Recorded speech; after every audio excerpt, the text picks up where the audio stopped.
Bismillah. Assalamualaikum warahmatullahi wabarakatuh. Alhamdulillah, salatu wassalamu ala rasulillah wa ala alihi wa sahbihi wa man wala. Asyhadu an la ilaha illallah wa la syarikalah wa asyhadu anna muhammadan abduhu wa rasuluhu la nabiyya ba'dah, amma ba'd. Fa inna asdaqal hadits kitabullah wa khairal hadi hadi Muhammadin sallallahu alaihi wasallam wa syarrul umuri muhdatsatuha wa kullu muhdatsatin bid'ah wa kullu bid'atin dolalah wa kullu dolalatin finnar. Ayol ikhwah, jadallahu ayyakum ajmain. Alhamdulillah kita kembali dipertemukan dalam media ini untuk melanjutkan pelajaran kita dari kitab Ad-Durus Al-Yaumiyah. Sekarang kita masuk pelajaran yang ke-165. Itu min ahkami sholatil jenazah. Itu hukum-hukum yang berkaitan tentang sholat jenazah. Ketahuilah saudaraku rahimani wa iyyakum ajmain bahwasanya sholat jenazah memiliki hukum-hukum yang dikhususkan yang berbeda dengan sholat fardu atau sholat sunnah yang lain. Oleh karena itu wajib bagi kita untuk mempelajari bagaimana cara penyelenggaraan sholat jenazah yang benar, yang sesuai dengan sunnah Nabi SAW. Kenapa demikian? Karena setiap kita pasti akan mati, setiap kita akan meninggal, setiap kita akan diwafatkan oleh Allah Subhanahu wa taala. Oleh karena itu setiap anak wajib mempelajarinya. Ketika orang tuanya meninggal, maka dia harus bisa untuk menyelenggarakan jenazah orang tuanya. Begitu juga misalnya setiap orang tua yang ditinggal anaknya meninggal misalnya, maka dia harus paham juga cara penyelenggaraan jenazah sesuai dengan sunnah Nabi SAW, sehingga tidak terjatuh kepada yang namanya kebid'ahan, sehingga tidak terjatuh kepada suatu yang bukan dari syariat Nabi Sallallahu Alaihi Wasallam. Oleh karena itu pada pertemuan kali ini kita akan bahas 2 poin, itu yang pertama tentang hukum sholat jenazah, dan yang kedua yang agak panjang itu disyariatkan sholat jenazah dari kaum muslimin. Jadi selama dia muslim maka disyariatkan mensolati jenazahnya. Yang pertama tentang hukum sholat jenazah, Allah Subhanahu wa taala berfirman di dalam surat At-Taubah ayat 84. Allah berfirman, "Wala tusalli ala ahadin minhum mata abada wala taqum ala qabri innahum kafaru billahi wa rasulih wa matu wa hum fasikun." Kata Allah Subhanahu wa taala, janganlah engkau wahai Muhammad wala tusalli ala ahadin minhum mata abada, mensalatkan orang yang mati di antara mereka, orang-orang munafik, abada, selama-lamanya. Ini maksudnya munafik i'tiqad. Wala taqum ala qabrihi, dan janganlah engkau berdiri mendoakan di atas kuburnya. Innahum kafaru billahi wa rasulih, sungguhnya mereka kufur terhadap Allah dan Rasulnya. Wa matu wa hum fasikun, dan mereka itu mati dalam keadaan fasik. Dari ayat ini para ulama mengambil faidah hukum bahwasanya sholat jenazah muslim adalah fardu kifayah. Larangan Allah Subhanahu wa taala untuk mensolati orang munafik menunjukkan bahwasanya mensolati orang-orang yang beriman merupakan sesuatu yang disyariatkan. Karena mensolati orang-orang munafik, orang munafik i'tiqad, orang-orang kafir dilarang. Fahmul mukhalafahnya bahwasanya mensolati kaum muslimin adalah disyariatkan. Sebagaimana dikatakan oleh para ulama, di antaranya Syekh Muhammad Nasiruddin Al-Albani rahimahullah taala, yang menunjukkan bahwasanya salat jenazah itu hukumnya fardu kifayah. Begitu juga berdasarkan perintah Nabi SAW untuk mengerjakan salat jenazah di beberapa hadis. Di antaranya hadis Zaid bin Khalid Al-Juhani yang disebutkan di dalam hadis tersebut bahwasanya ada seorang laki-laki dari kaum muslimin meninggal di perang Khaybar tahun ke-7 Hijriah. Kemudian diceritakan kepada Nabi SAW. Kemudian Nabi SAW mengatakan, "Shallu ala sahibikum," sholatilah teman kalian itu.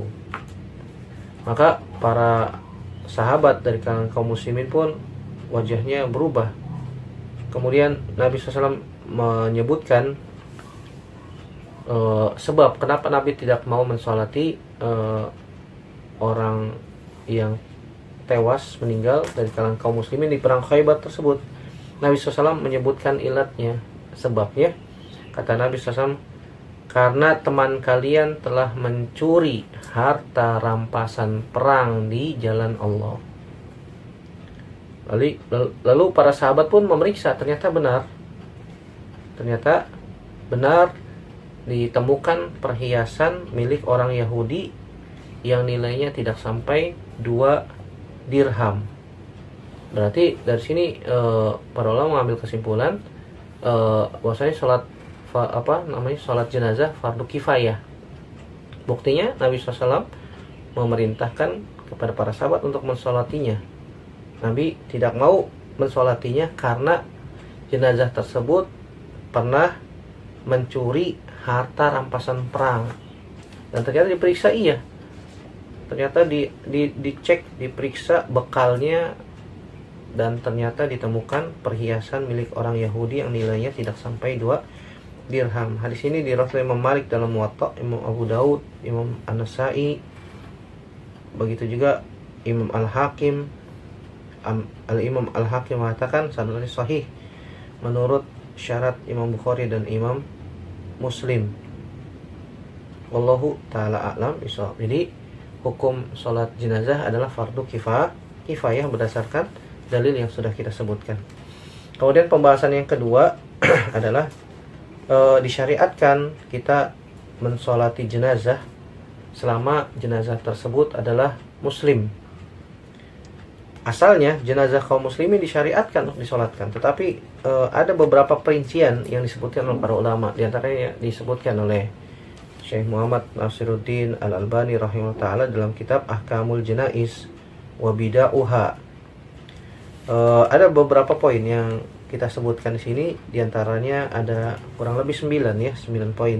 Yang pertama, mensolati anak kecil. Mensolati anak kecil yang keguguran. Tapi dengan syarat apa? Sudah lebih dari 4 bulan. Usia kandungannya sudah lebih dari 4 bulan atau 120 hari 120 hari. 120 hari berarti 4 bulan. Ketika sudah kandungannya 4 bulan lebih, kemudian keguguran, maka janin yang keguguran tersebut wajib diperlakukan seperti manusia yang sudah hidup. Maka harus dimandikan, dikafankan, disolatkan, dan dikuburkan di kuburan kaum muslimin. Berbeda kalau misalnya janinnya keguguran sebelum 4 bulan, berarti hanya tinggal dikuburkan saja, dan dikuburkan di mana saja. Adapun janin yang keguguran sudah lebih dari 4 bulan, maka diperlakukan seperti manusia yang pernah hidup, dan dikuburkan di kuburan kaum muslimin. Sebagaimana disebutkan oleh hadis-hadis Nabi SAW. Yang pertama, hadis yang diriwayatkan Imam Abu Daud, Imam An-Nasa'i dengan sanad yang sahih. Nabi SAW mengatakan, at-tiflu wa fi riwayatin as-saqtu yusalla alaihi wa yud'a li walidayhi bil maghfirati wa rahmati. Kata Nabi SAW, at-tiflu atau anak kecil, dalam riwayat yang disebutkan as-saqtu, bayi yang keguguran, yusalla alaihi, tetap disolatkan, wa yud'a li walidayhi, dan dimohonkan ampunan untuk kedua orang tuanya, bil maghfirati war rahmah, dan juga dimohonkan rahmat dan ampunan, maghfirah untuk kedua orang tuanya, didoakan, disolatkan, didoakan, minta ampunan, minta rahmat untuk kedua orang tuanya. Hadis ini diriwayatkan oleh Imam Abu Daud dan Imam An-Nasa'i, menunjukkan bayi yang keguguran tentu saja tafsilnya lebih dari 4 bulan.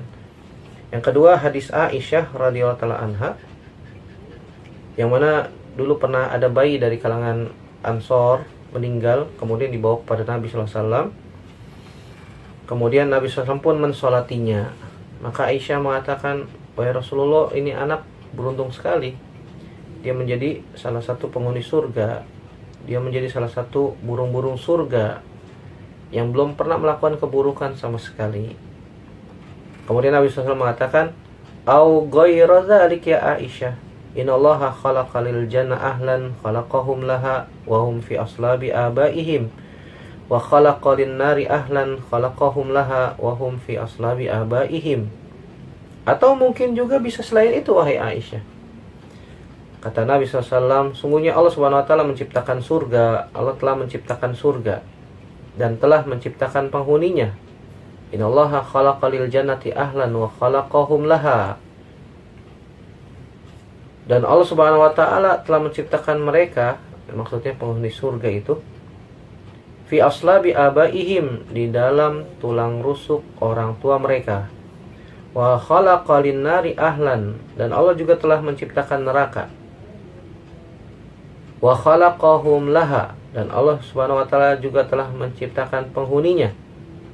Wa hum fi aslabi abaihim, dan penghuni neraka itu telah dan Allah Subhanahu wa taala telah menciptakan mereka penghuni neraka di dalam tulang rusuk orang tua mereka. Hadis ini diriwayatkan Imam Muslim, Imam An-Nasa'i, dan lafaz ini adalah lafaznya Imam Nasa'i dan sanadnya sahih dan seluruh perawinya thiqah. Kecuali ada perawi di dalam Sahih Muslim disebutkan ada Amr bin Mansur, dan para ulama mengatakan dia adalah thiqah. Syalbani menambahkan yang jelas bahwasanya Nabi menjelaskan baik keguguran yang telah ditiupkan ruh padanya, maksudnya sudah lewat dari 4 bulan, maka tetap disolatkan, sebagaimana juga yang dijelaskan oleh Syekh Muhammad bin Shalih Al-Utsaimin rahimahullahu ta'ala, bahwasanya beliau pernah ditanya tentang janin yang keguguran, apakah disolatkan secara mutlak atau tidak. Beliau mengatakan janin yang keguguran tidak disolatkan kecuali telah ditiupkan padanya ruh, dan ruh itu ditiupkan pada janin ketika sudah berusia 4 bulan, sebagaimana hadis Abdullah bin Mas'ud yang panjang tentang penciptaan manusia di dalam rahim ibunya. Allahu ta'ala a'lam bishawab. Ya, yang kedua adalah mensolati orang yang mati syahid. Sebagaimana di dalam hadis-hadis yang banyak, orang yang mati syahid ini juga disolatkan. Di antaranya hadis Uqbah bin Amir Al-Juhani, bahwasanya pada suatu hari Nabi pergi untuk mengerjakan sholat jenazah bagi korban perang Uhud setelah berlalu 8 tahun. Seperti orang yang meninggalkan orang yang masih hidup dan orang yang sudah mati. Artinya Nabi SAW tiba-tiba ingin menyolatkan orang atau sahabat yang tewas di perang Uhud. Kemudian beliau menuju mimbar, kemudian menyanjung Allah Subhanahu wa taala, memuji Allah Subhanahu wa taala. Kemudian beliau sallallahu alaihi wasallam bersabda, "Inni faratun lakum wa ana syahidun alaikum wa inna mau'idakumul haud wa inni wallahi la anzuru ila haudil an wa inna ardahu kama baina ailah ilal juhfah wa inni u'titu mafatiha khazainil ardi au mafatihal ardi wa inni wallahi ma akhafu alaikum an tusyriku ba'di walakin akhafu alaikum ad-dunya an tanafasu fiha wa taqtatilu fatahliku kama halaka man kana qablakum." Nabi SAW mengatakan, "Inni faratun lakum," sungguhnya aku mendahului kalian, "wa ana syahidun alaikum," dan aku menjadi saksi atas diri kalian. Ini wa inna mau'idakumul haud, kata Nabi SAW, demi Allah, sungguhnya tempat kembali kalian adalah telaga. Wa inni wallahi, dan aku, kata Nabi SAW, demi Allah telah melihat telagaku sekarang. Subhanallah. Sungguhnya luasnya, kata Nabi SAW, wa inna ardahu kama baina ailah ilal juhfah. Luasnya sama seperti antara ailah dengan juhfah. Luas sekali, besar. Wa inna Allah, Dan aku demi Allah telah diberikan oleh Allah Subhanahu wa taala kunci-kunci perbendaharaan bumi. Wa inni wallahi ma akhafu alaikum an tusyriku ba'di. Demi Allah, aku tidak takut kalian berbuat syirik, tetapi aku takut menimpa kalian ad-dunya, sehingga kalian tanafasu fiha, berlomba-lomba untuk mendapatkan dunia, saling membunuh untuk mendapatkan dunia, sehingga kalian pun binasa. Wataqtatilu fatahliku kama halaka man kana qablakum, sehingga kalian pun saling membunuh, sehingga kalian pun saling berlomba-lomba sebagaimana orang-orang sebelum kalian dibinasakan karena berlomba-lomba mencari dunia. Nasallallahu salamata wal afiyah. Jadi kesimpulannya di dalam hadis-hadis yang lain juga sebutkan hadis Abdullah bin Zubair, itu juga hadis Anas bin Malik. Nabi SAW pernah melintasi Hamzah yang jasadnya tercacah-cacah di perang Uhud. Beliau tidak mensolatkan seorang pun dari para syuhada selain Hamzah, maksudnya para syuhada Uhud ya. Yang syahid dari hadis ini bahwasanya orang yang mati syahid juga disolatkan. Namun hukum mensolati jenazah yang mati syahid bukan fardu kifayah. Syekh Albani menyebutkan bahwasanya Nabi SAW tidak mensolatkan jenazah syuhada Uhud, tetapi hanya mensolatkan Hamzah saja di dalam hadis Anas bin Malik radhiyallahu taala anhu.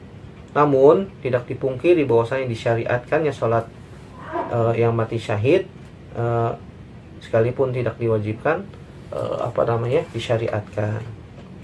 disyariatkan. Sebagaimana Syekh Albani juga mengatakan tidak diragukan lagi bahwasanya sholat jenazah orang yang mati syahid itu lebih utama daripada meninggalkannya. Dan ini tentu saja lebih mudah dikerjakan, sebab sholat itu sendiri merupakan doa dan ibadah ya. Kemudian yang ketiga, mensolati orang yang meninggal dunia karena hukuman had. Disebutkan diantaranya adalah berdasarkan hadis Imran bin Husain, bahwasanya pernah ada seorang wanita dari Juhainah yang datang kepada Nabi, dan ketika itu wanita itu sedang hamil karena hasil berbuat zina. Kemudian dia mengatakan, wahai Rasulullah, aku telah melakukan zina, maka tegakkanlah hukuman had untukku. Dan hadisnya panjang dan sudah pernah kita bahas. Intinya akhirnya Nabi SAW memerintahkan wanita itu untuk melahirkan dulu, kemudian setelah lahir datang lagi. Kemudian Nabi memerintahkan untuk disusui dulu, diberikan ASI selama 2 tahun. Setelah 2 tahun ASI sempurna, wanita itu datang lagi dan Nabi SAW menegakkan hukuman had berupa rajam. Kemudian Nabi SAW memerintahkan agar wanita itu diikat dengan pakaiannya, lalu memerintahkan untuk melakukan hukuman rajam, sehingga wanita itu pun dirajam sampai meninggal. Kemudian disolatkan. Umar bin Khattab mengatakan, wahai Rasulullah, engkau mensolati orang yang berbuat maksiat ini padahal dia telah berzina. Nabi SAW pun mengatakan, sungguh dia telah benar-benar bertaubat, yang apabila taubatnya dibagikan kepada 70 orang penduduk Madinah, niscaya akan mencukupi mereka. Hadis ini sahih riwayat Imam Muslim dan yang lainnya. Allahu ta'ala alam bisawab. Jadi orang yang meninggalkan hukuman had juga disolatkan.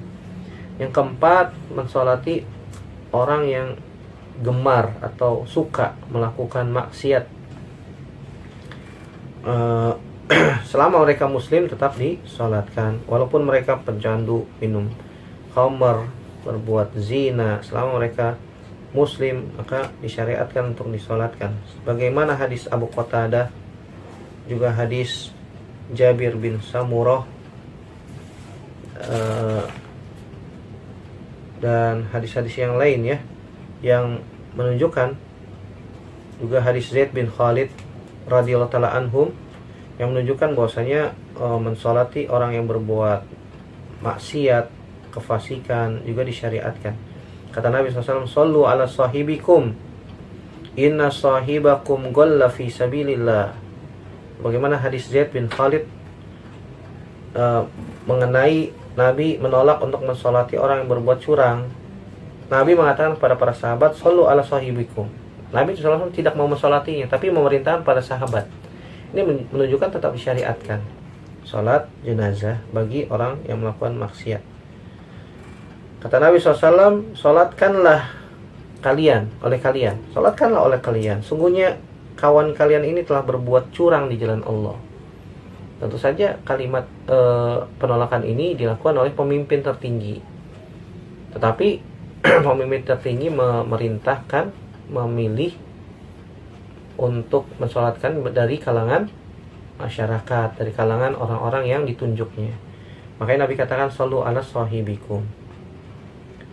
Begitu juga hadis yang lain, hadis Samurah yang cukup panjang, yang berkaitan tentang ada orang yang jatuh sakit lalu diratapi keluarganya. Kemudian tetangganya mendatangi Nabi SAW. Kemudian Nabi mengatakan, sungguhnya dia telah meninggal. Meninggal. Beliau pun bertanya, bagaimana engkau mengetahuinya? Nabi SAW mengatakan, aku saksikan sendiri. Rasul bersabda, sungguh orang itu belum mati. Jadi Nabi SAW didatangi oleh tetangga orang yang sedang sakit itu. Ketika sampai kepada Nabi SAW, orang itu mengatakan, wahai Rasulullah, orang itu telah meninggal. Padahal masih sakit ya, belum meninggal. Makanya penting juga mengetahui, menetapkan apakah orang itu sudah benar-benar meninggal atau belum. Jangan sampai kita menyelenggarakan proses jenazahnya, mandikan, dikafankan, tapi ternyata belum meninggal ya. Ini diperlukan untuk diyakini kembali. Kemudian Nabi SAW mengatakan, dia belum meninggal. Dari mana Anda tahu? Kata Nabi SAW, coba cek. Lalu ia kembali dan orang itu pun masih tetap diratapi. Kemudian istrinya datang, kemudian berkata, temuilah Rasulullah dan beritahu beliau. Kata orang yang pernah datang kepada Nabi mengatakan,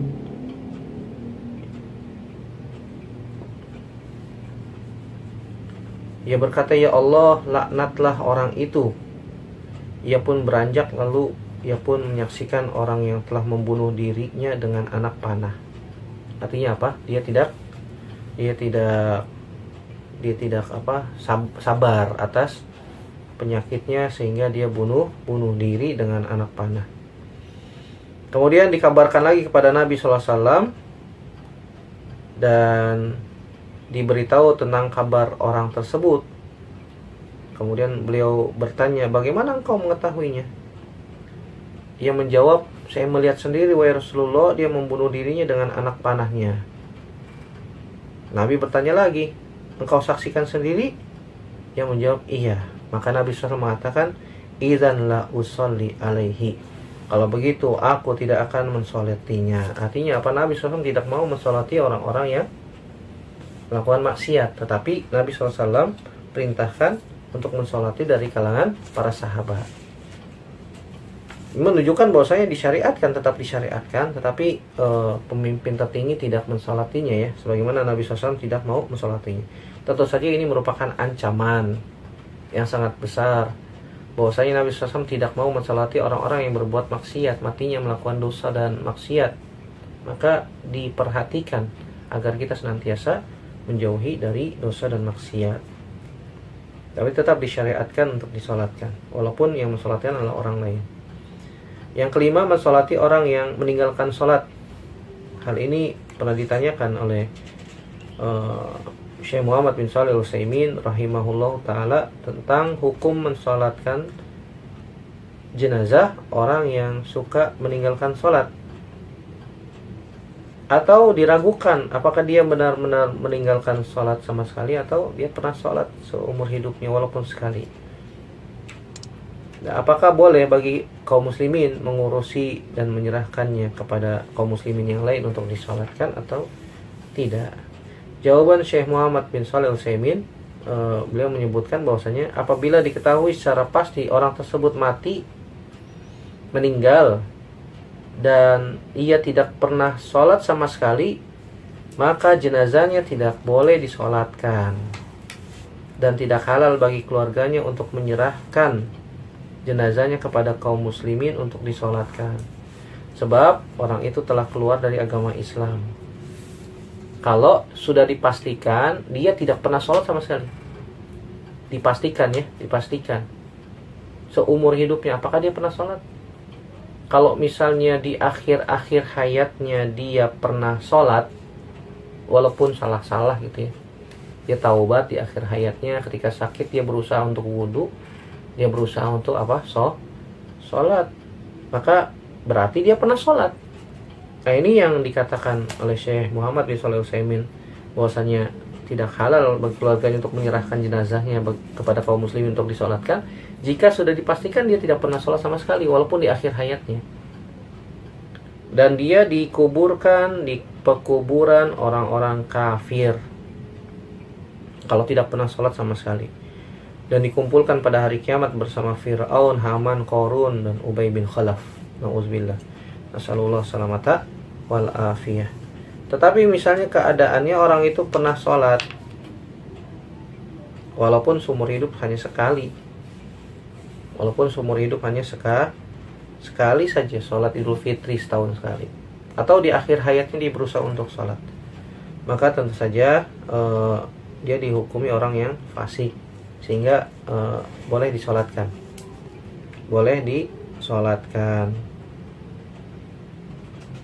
Wallahu a'lam bishawab. Yang keenam adalah mensolati orang yang memiliki hutang. Orang yang memiliki hutang dan mati dalam keadaan masih memiliki hutang, maka tetap disyariatkan disolatkan jenazahnya. Sebagaimana hadis Salamah ibnul Aqwa radhiyallahu anhu, yang beliau mengatakan, kami pernah duduk di sisi Nabi SAW, lalu dihadapkan jenazah kepada beliau. Kemudian Nabi SAW bertanya, apakah dia punya hutang ala hudain? Maka sahabatnya mengatakan, tidak wahai Rasulullah. Nabi bertanya lagi, apakah mereka meninggalkan sesuatu? Maksudnya warisan? Kata mereka, para sahabat, tidak wahai Rasulullah. Setelah itu Nabi SAW pun mensolatkannya. Kemudian dibawakan lagi jenazah yang lain di hadapan Nabi SAW. Ditanya lagi, apakah dia punya hutang? Jawabannya, iya, dia punya hutang wahai Rasulullah. Dia punya hutang 3 dinar. Maka Nabi SAW pun mensolatkannya. Didatangkan lagi jenazah yang ketiga. Saya mengatakan, apakah yang meninggalkan sesuatu? Maksudnya punya hutang tidak? Jawabannya, ada wahai Rasulullah 3 dinar. Beliau pun, Nabi SAW mengatakan, Sallu ala sahibikum. Lantas ada seorang Ansar yang bernama Abu Qatadah mengatakan, wahai Rasulullah, jenazah ini aku yang tanggung hutangnya. Kemudian Nabi pun mensolatkannya. Ini menunjukkan orang yang meninggal memiliki hutang tetap disyariatkan untuk disolatkan jenazahnya. Begitu juga hadis Jabir dengan riwayat yang semakna, tapi ada tambahan di akhir hadis Jabir bin Abdullah radhiyallahu anhu. Nabi mengatakan, disebutkan di dalam hadis tersebut, falamma fatahallahu ala Rasulillah sallallahu alaihi wasallam qala ana aula bi kulli mu'minin min nafsihi faman taraka daynan fa alayya qada'uhu wa man taraka malan faliwarasatihi. Nabi SAW mengatakan, falamma ketika di hadis tersebut disebutkan, falamma fatahallahu ala rasulihi, ketika Nabi diberikan kemenangan oleh Allah Subhanahu wa taala. Kemudian Nabi SAW mengatakan, ana aula bi kulli mu'min, aku yang paling berkewajiban atas diri setiap orang yang beriman daripada dirinya sendiri. Min nafsihi faman taraka dainan fa alayya qada'uhu, siapa saja yang meninggalkan hutang maka maka dia harus melunasinya. Barang siapa yang meninggalkan hutang, maka dia harus melunasinya. Fa'alayya qada'uhu. Nabi SAW menanggung hutang kaum muslimin ya. Wa man taraka malan faliwarasatihi. Siapa saja yang meninggalkan harta, maka harta itu untuk ahli warisnya. Hadis ini diriwayatkan oleh Imam Abu Dawud dan Imam An-Nasai, dan hadis ini sahih menurut syaratnya Imam Bukhari. Dan hadis ini juga memiliki jalan yang lain dari Jabir bin Abdullah radhiyallahu taala anhu.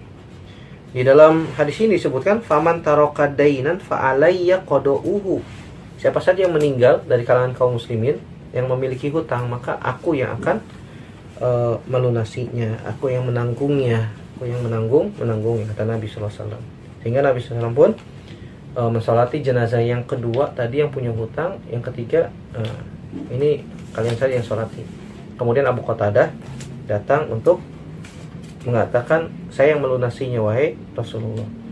Kemudian yang ketujuh, mensolati jenazah yang dimakamkan sebelum disolatkan. Dimakamkan sebelum disolatkan, ini boleh disolatkan di pemakamannya, disebutnya sholat goib ya, sholat goib. Kemudian yang ke-8, disyariatkannya juga sholat goib.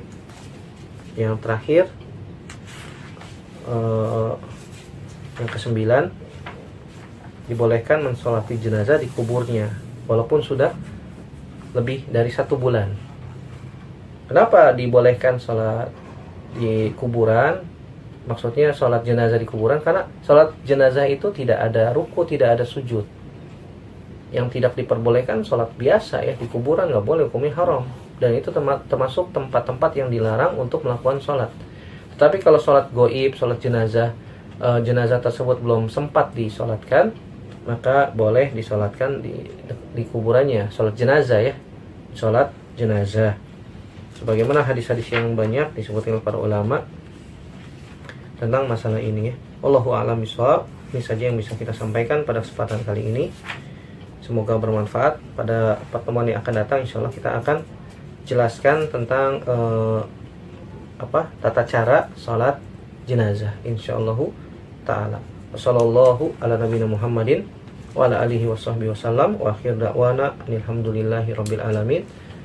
Wassalamualaikum warahmatullahi wabarakatuh.